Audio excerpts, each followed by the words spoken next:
Oke guys, Asus VivoBook Pro 14 OLED. Ini laptop Asus yang baru banget launching di bulan Agustus ini guys. Gue tertarik bahas laptop ini karena setelah gue baca-baca, gue rasa dari segi harga ini termasuk laptop yang terjangkau. Jadi kayaknya gampang masuk ke teman-teman yang budgetnya nggak terlalu banyak untuk beli laptop. Terus speknya juga kelihatan menjanjikan, jadi gue penasaran juga sih kira-kira in real life experience-nya bakal seperti apa.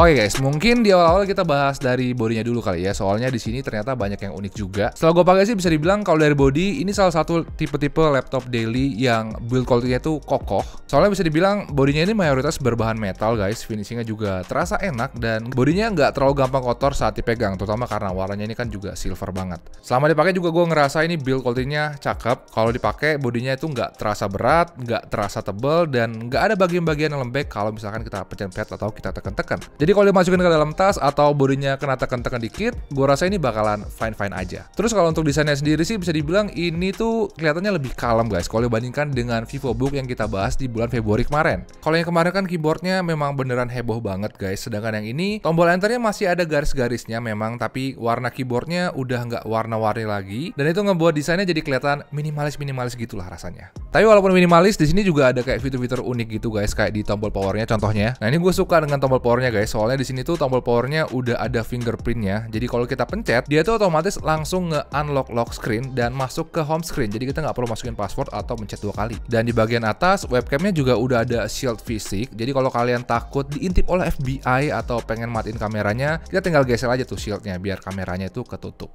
Terus trackpadnya juga ini gede banget guys, feel-nya juga enak. Jadi kalau kita pakai untuk satut-satut gitu, ini terasa nyaman, enak juga, nggak gampang berminyak. Paling kekurangannya yang buat gua agak pusing pakai laptop ini, portnya ini nggak ada USB Type-C, dan itu beneran buat gua susah sih. Apalagi harddisk gua tuh semuanya empat-empatnya pakai USB Type-C semua guys. Jadi pas pakai laptop ini gue kayak bingung gitu mau nyolok di mana, soalnya nggak ada USB Type-C-nya. Tapi kalau misalkan kalian pakai hard disk atau aksesoris yang kebanyakan masih pakai USB Type-A, kemungkinan kalian bakalan happy pakai laptop ini, soalnya di sini port USB Type-A-nya ada banyak. Terus port-port esensialnya kayak HDMI, jack audio juga udah ada di sini. Jadi kalau untuk output audio atau gambar, kalian nggak perlu pakai dongle lagi karena udah ada. Terus kalau untuk layarnya bisa dibilang dia punya bezel yang nggak terlalu tebal dan nggak terlalu tipis juga guys. Tapi kalau untuk OLED layar ini sih menurut gue udah cakep banget. Padahal yang gue pakai ini sebenarnya varian yang paling murahnya, tapi mereka nggak downgrade kualitas atau spek dari layarnya. Gue suka dengan layarnya karena bisa dibilang ini tipe-tipe layar yang cakep untuk kelas laptop. Laptop ini udah pakai layar yang resolusinya itu ada di atas 2K guys. Panelnya juga udah OLED dan kalian tahu sendiri lah kira-kira kualitas OLED-nya Asus itu kayak apa.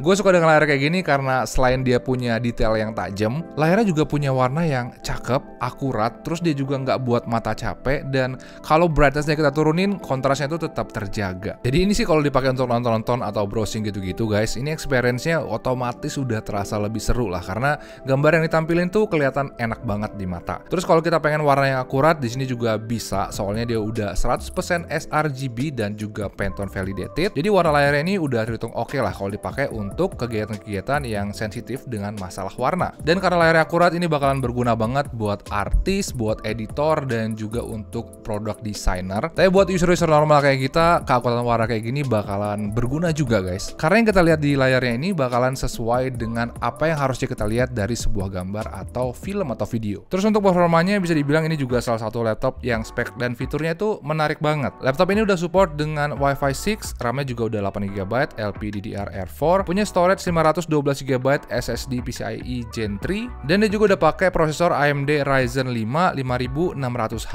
yang bisa dibilang ini prosesor yang desain fabrikasinya itu udah 7 nanometer guys, dan dia juga mampu menghadirkan prosesor dengan 6 full performance core di laptop tipis dan ringan kayak gini. Jadi walaupun ini tipe laptop yang terhitung tipis, ini prosesornya ini bisa memaksimalkan keawetan daya tahan baterainya dan tetap kuat untuk aplikasi-aplikasi berat kayak editing foto atau editing video. Terus setelah dicobain juga bisa gue bilang ini performa keseharian dan juga multitaskingnya udah terhitung enak banget. Bisa dibilang ini udah nyaman banget lah kalau kita pakai untuk office work atau sekedar nonton, browsing, dan lain-lain. Terus laptop ini juga udah punya dual fan guys, dan karena gue penasaran seperti apa performanya, kemarin gue coba stress test pakai 3D Mark dan juga Cinebench R20. Gua tes ini dengan mode best performance dan fansnya juga yang paling tinggi, dan pas lihat hasilnya, ternyata hasilnya oke banget. Soalnya dia dapat kestabilan yang tinggi banget di 3D Mark, dan hasil dari Cinebench setelah 10 kali pengukuran pun nilainya itu nggak jauh beda guys. Jadi kalau ditanya ini stabil atau enggak, gue rasa sih dengan benchmark kayak gini, ini bisa dibilang salah satu laptop yang stabil. Terus selain benchmark juga kemarin gue coba untuk main game dan tes untuk editing juga guys. Dan setelah gue cobain sih bisa gue bilang kalau kalian hobi nge-game, kalian bisa main game kok di laptop ini. Soalnya game-game kayak Genshin ini masih bisa tembus sampai 60 fps di settingan terendahnya, dan PUBG Mobile juga ternyata masih bisa dimainin di 40 fps di settingan terendahnya. Terus kalau dipakai untuk main game lama-lama, bisa dibilang juga ini bodinya nggak terasa panas. Paling suara kipasnya aja yang agak naik, tapi masih itu normal lah, nggak terlalu berisik atau kayak mana-mana gitu.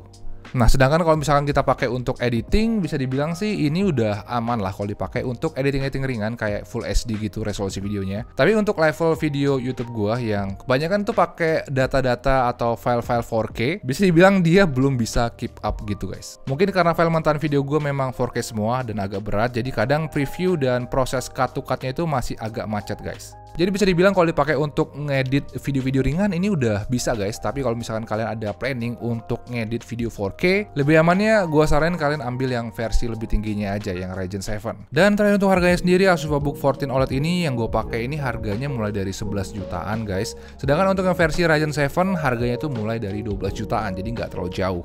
Dan untuk ukuran laptop daily sih bisa gue bilang di harga segitu ini salah satu opsi yang terhitung seru banget. Soalnya pertama dia punya layar yang luar biasa bagus, build quality-nya oke, terus performanya juga bagus, dan dia juga punya cooling system yang efektif. Belum lagi dia juga punya fitur-fitur unik kayak webcam shield, trackpad yang luas, fingerprint, Wi-Fi 6, dan lain-lain. Jadi untuk fitur ini udah terhitung dapat banyak banget.